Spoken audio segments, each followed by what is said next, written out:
রমজান আমাদের কাছ থেকে যখন বিদায় নিচ্ছে, রমজান আমাদেরকে বারবার স্মরণ করিয়ে দিচ্ছে। তোমার কি মনে আছে যে আমি তোমার জন্য কি কি নিয়ে আসছি? তোমার কি মনে আছে আমি তোমার সাথে আসার সাথে সাথেই, তোমার কাছে আসার সাথে সাথেই তোমার জন্য কি কি ঘোষণা করা হয়েছে?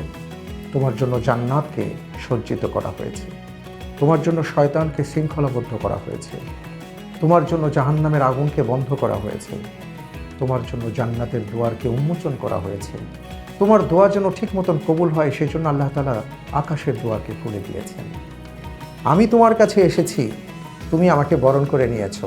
আল্লাহর পক্ষ থেকে ঘোষণা এসছে যে রোজা রাখার কারণে, তোমার এই যে ক্ষুধার কারণে যে একটা গন্ধের তৈরি হয়, যেটা তোমার কাছে ভালো লাগে না, যেটা আরেকজন মানুষের কাছে ভালো লাগে না, কিন্তু আমাকে সম্মান দেওয়ার কারণে আল্লাহ তাআলা বলেছেন ওই ঘ্রাণটা আল্লাহর কাছে মিশকের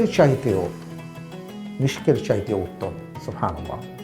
রমজান চলে যাচ্ছে, এই রমজান আমাদেরকে বলে যায় তোমাদেরকে যে প্রশিক্ষণটা দিয়ে গেলাম, আমার কারণে তোমরা যা যা শিখেছো এটা হারিয়ে ফেলো না, এটা ভুলে যেও না। তুমি ভুলে যেও না যে তুমি একজন মানুষকে শেয়ার করেছো তোমার খাবার। তুমি ভুলে যেও না তুমি কখনো অনর্থ কথা বলোনি, তুমি মিথ্যে বলোনি, তুমি প্ররোচনা দাওনি, কাউকে প্রবঞ্চিত করনি, কারোর সাথে প্রতারণা করনি। কারণ তোমার ভেতরে একটা কথা চিন্তা বারবার খেলেছে, আল্লাহ তাআলা দেখছেন।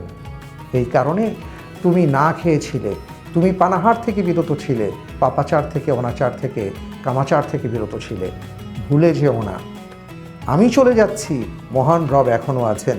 তুমি একটা কাজ করার আগে আকাশের দিকে তাকিও, তুমি ভেবে নিও আল্লাহ তাআলা দেখছেন।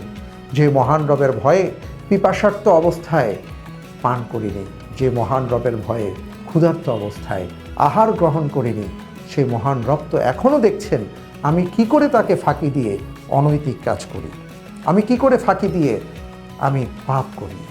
Jugantor super fresh drinking water রমজানের আলোর সম্পূর্ণ পর্ব দেখুন যুগান্তর ডিজিটালে।